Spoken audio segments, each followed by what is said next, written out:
வணக்கம் மாணவர்களே, உங்கள் எல்லோரையும் ரோஜா தோட்டம் சேனலுக்கு அன்போடு வரவேற்கிறேன். மாணவர்களே, இன்று நாம் சுமதியும் நண்பர்களும் பாடத்தில் தரப்பட்டுள்ள புத்தக பயிற்சி வினாக்களுக்கான விடைகளை படிக்கலாமா? இந்த பாடம் கொஞ்சம் பெருசா இருக்கு. ஒரே வீடியோல முடிக்கிறதுக்கு பார்க்குறேன். ஒருவேளை அப்படி முடியலன்னா, வீடியோ லென்த்தா போச்சுன்னா இதை பகுதி பகுதியா பிரிச்சு 2-3 வீடியோவா போடுறேன். சரிங்களா? பக்கம் 139க்கு வாங்க. சுமதியும் நண்பர்களும். சுமதி, முகிலன், பானு 3 பேருடைய படமும் கொடுத்துருக்காங்க பாருங்க. கீழே என்ன கொடுத்துருக்காங்க? சுமதி, முகிலன், பானு மூவரும் நண்பர்கள். அவர்கள் 3ஆம் வகுப்பு படிக்கிறார்கள். கடலூரில் வசிக்கிறார்கள். உங்களை மாதிரியே 3rd ஸ்டாண்டர்ட் படிக்கிறாங்க. முதல்ல சுமதியின் குடும்பத்தை பத்தி கொடுத்துருக்காங்க. சுமதியின் குடும்பம். கலந்துரையாடி கற்போம். சுமதி, சுந்தர் இருவரும் பரிசு வென்று வந்துள்ளீர்களா? அருமை. அவங்க அப்பா சொல்றாரு. சுமதி என்ன சொல்றா? நன்றி அப்பா. அதுக்கப்புறம் பாருங்க, அவங்க அப்பா என்ன சொல்றாரு? எந்த போட்டிகளில் நீங்கள் வெற்றி பெற்றீர்கள்? சுமதியோட அண்ணன் சொல்றான், கதை சொல்லும் போட்டியில் சுமதி முதலிடம் அப்பா. அண்ணன் ஓவிய போட்டியில் முதலிடம் அப்பா. 2 பேரும் சொல்லிட்டாங்க. அட, உங்கள் திறமைகளை சரியாக பயன்படுத்தி உள்ளீர்களே, வாழ்த்துகள். அம்மா சொல்றாங்க, நாளை நம் வீட்டிற்கு விருந்தினர்கள் வர இருக்கிறார்கள். வரவேற்க தயாராவோமா? அப்பா சொல்றாரு. அடுத்த பக்கத்துக்கு வரணும். கலை திருவிழாவில் எந்தெந்த போட்டிகளில் கலந்து கொள்வீர்கள்? ஏன்? கலை திருவிழா வைப்பாங்க இல்லையா? அப்போ எந்தெந்த போட்டியில கலந்துப்பீங்க, ஏன் அப்படிங்கறத கேட்டிருக்காங்க. அதற்கான விடையளிக்க பாருங்க. அதுக்கடுத்து வந்தீங்கன்னா தேர்வு செய்யலாம்னு ஒரு பயிற்சி கொடுத்துருக்காங்க பாருங்க. அங்க என்ன கொடுத்துருக்காங்க?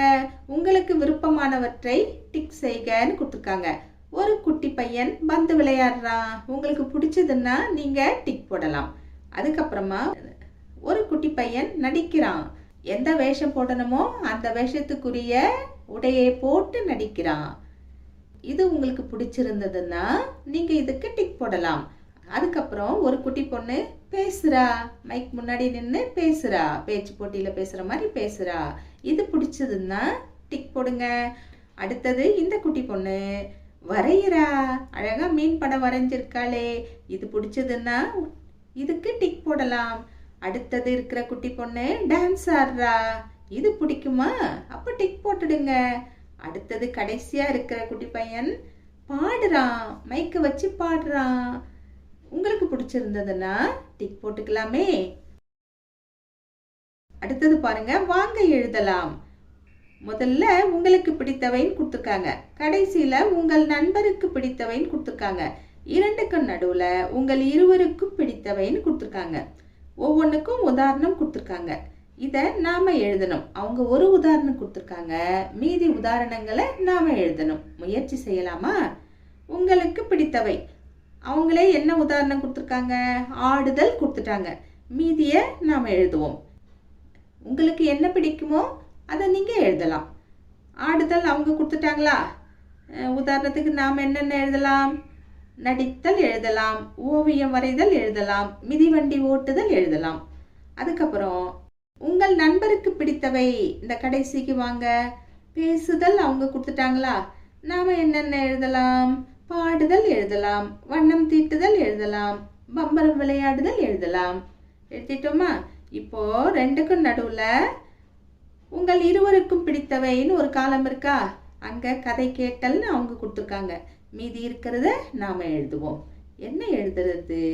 விடுகதை கூறுதல் எழுதலாம். பந்து விளையாடுதல் எழுதலாம். ஊஞ்சலாடுதல் எழுதலாம். சரிங்களா? இதெல்லாம் ஒரு உதாரணம் தான். மற்றபடி நீங்க யோசிச்சு உங்களுக்கு எது பிடிக்குமோ அதை நீங்க எழுதலாம். சரிங்களா? அடுத்த பக்கம் வாங்க. கண்டுபிடிக்கலாம்னு ஒரு பயிற்சி. குறிப்புகளை கொண்டு திறமைகளை கண்டுபிடித்து எழுதுக. குறிப்புகள் அடைப்புக்குறிக்குள்ள கொடுத்துருக்காங்க. என்னென்ன குறிப்புகள் கொடுத்துருக்காங்கன்னா, நடனம் ஆடுதல், வரைதல், விடுகதை கூறுதல், நடித்தல், காகித உருவம் செய்தல், பாடல் பாடுதல். குறிப்பை கொடுத்துட்டாங்களா? கீழே வசனம் கொடுத்துருக்காங்க. அதை படிக்கும் போதே நமக்கு எது வரும்னு தெரிய வரும். அப்போ நாம கொடுக்கப்பட்ட குறிப்பிலிருந்து அழகா எடுத்து விடை எழுதலாம். முயற்சி செய்யலாமா? இனிய குரல் கேட்க விரும்புவார்கள், கேட்டு மகிழ்வார்கள். இங்கே எந்த திறமை வரும்? பாடல் பாடுதல் வரும். அடுத்தது பாருங்க. கால்கள் ஆடும், கைகள் அசையும், கண்கள் பேசும். இங்கே எந்த திறமை வரும்? நடனமாடுதல்.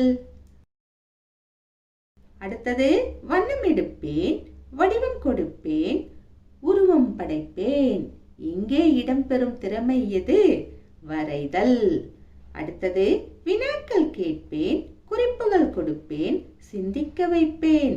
இங்கே இடம்பெறும் திறமை எது? விடுகதை கூறுதல். அடுத்தது தாள்கள் எடுப்பேன், மடித்து ஒட்டுவேன், அழகு பொருள் செய்வேன். இங்கே இடம்பெறும் திறமை எது? காகித உருவம் செய்தல். நல்லா கவனிச்சிங்களா? அவங்க கொடுத்திருக்கிற குறிப்புகள்ல இருந்து ஒவ்வொரு திறமையா நாம எடுத்து எழுதிட்டோம். ஆனா இன்னும் ஒரு திறமை அங்கே விடுபட்டிருக்கு. என்ன திறமை?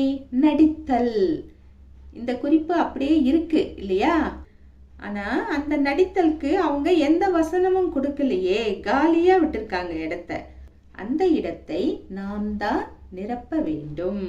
நிரப்புவோமா? நடித்தலுக்கு நாம வசனம் எழுதணும். எப்படி எழுதலாம்? கதை வசனம் பேசுவேன், கதாபாத்திரமாக மாறுவேன், கைத்தட்டலை பெறுவேன். இங்கே எந்த திறமை வரும்? நடித்தல். நீங்களும் இத மாதிரி யோசித்து கவிதை எழுதுங்க. சரிங்களா? அடுத்த பக்கத்துல கலந்துரையாடி கற்போம்னு கொடுத்திருக்காங்க. சுமதி விருந்தினர்களை வரவேற்பதற்காக தன் வீட்டை சுத்தம் செய்கிறாள். ஆமா, பெருக்கிறா பாருங்க. அடுத்தது அவளுடைய அண்ணன் வீட்டை அலங்கரிக்கிறான்.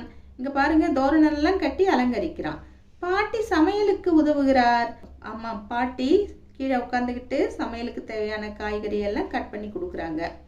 அடுத்தது தாத்தா கடைக்கு சென்று காய்கனிகள் வாங்கி வந்துள்ளார். கையில பை வச்சிருக்கார் பாருங்க, கடைக்கு போயிட்டு வந்திருக்காரு. அடுத்தது ஒவ்வொருவரும் தங்களுக்கான வேலைகளை மகிழ்ச்சியுடன் செய்கிறார்கள். ஒவ்வொருத்தருமே ஒவ்வொரு வேலையை செய்யறாங்க. சரிங்களா? இப்படிதான் எல்லாரும் சேர்ந்து வீட்டு வேலைகளை பகிர்ந்து செய்ய வேண்டும். யார் கழுவினாலும் பாத்திரங்கள் பளபளப்பாக இருக்கும்.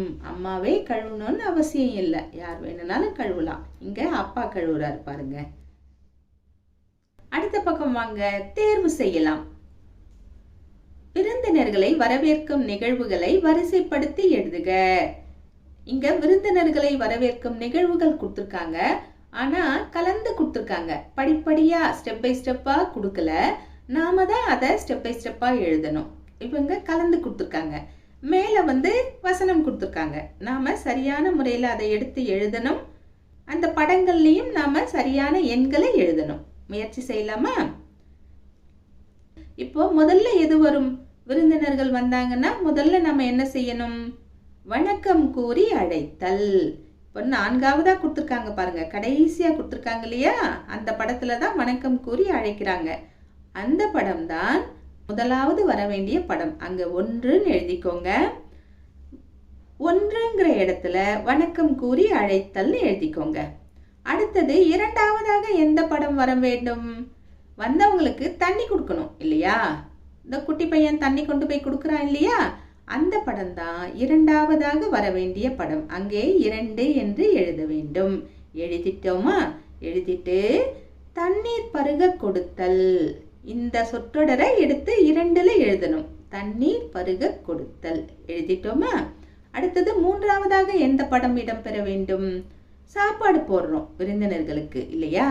அதுதான் இடம்பெற வேண்டும். உணவு பரிமாறுதல். உணவு சாப்பிட்றாங்க இல்லையா? இந்த படம் தான் 3வதாக இடம்பெற வேண்டிய படம். இங்கே 3 என்று எழுத வேண்டும். எழுதிட்டோமா? எழுதிட்டு கீழே 3ங்கிற இடத்துல உணவு பரிமாறுதல்னு எழுதிடுங்க. அடுத்தது கடைசி படம் எது? இதோ டாடா பாபாய் சொல்லி அனுப்புறாங்க பாருங்க, இதுதான். இங்க 4ன்னு எழுதிடுவோமா?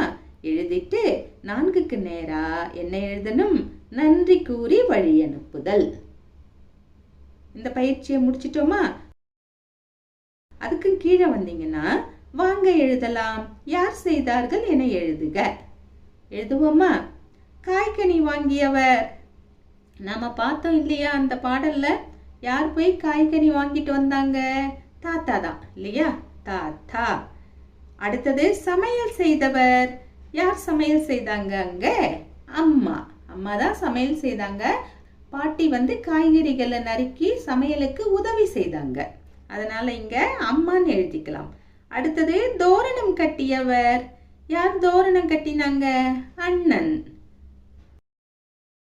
அடுத்தது உங்கள் வீட்டுக்கு விருந்தினர்கள் வருவது போலவும் அவர்களை நீங்கள் வரவேற்பது போலவும் குழுவாக நடித்து காட்டவும்.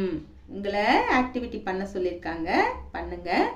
அடுத்தது பாருங்க, சுமதியின் குடும்ப வரைபடம் கொடுத்துருக்காங்க. முத்து சங்கரி இப்படி கொடுத்துட்டாங்களா? இவங்க 2 பேரும் கணவன் மனைவி. இவங்க தான் வந்து சுமதியுடைய தாத்தா பாட்டி. சுமதியுடைய தாத்தா பாட்டிக்கு 2 குழந்தைகள். யார் யாரு? அருண், சுதா. அருண்கிறது பையன், சுதாங்கிறது பொண்ணு. அருணுடைய மனைவி அனிதா. அருண், அனிதா இவங்க 2 பேருடைய குழந்தைகள் தான் சுமதி, சுந்தர். இதுதான் சுமதியின் குடும்ப வரைபடம். இப்ப வாங்க, கீழே என்ன கொடுத்துருக்காங்க? வாங்க பேசலாம்ல சுமதியின் குடும்ப வரைபடத்தை பார்த்து உறவு முறைகளை குறித்து கலந்துரையாடுகன்னு கொடுத்துருக்காங்க. அடுத்தது வாங்க எழுதலாம் கொடுத்துருக்காங்க. அதுல முதல்ல என்ன கேட்டிருக்காங்க? சுமதிக்கு சுந்தர் என்பவர் என்ன உறவு முறை? சுமதிக்கு சுந்தர் வந்து என்ன உறவு முறை? அண்ணன். இங்க புத்தகத்துல முதல்ல கொடுத்த கதையிலேயே வந்து அண்ணன்னு கொடுத்துட்டாங்க. அதனால நாம அண்ணன்னு போடலாம். அப்படி அந்த கதை கொடுக்காம இருந்தாங்கன்னா, இந்த படம் மட்டும் குடும்ப வரைபடம் மட்டும் இருந்ததுன்னா நமக்கு அண்ணனா தம்பியாங்கிறது தெரியாது. அந்த நேரத்துல நாம சகோதரன்னு எழுதிக்கலாம். சரிங்களா?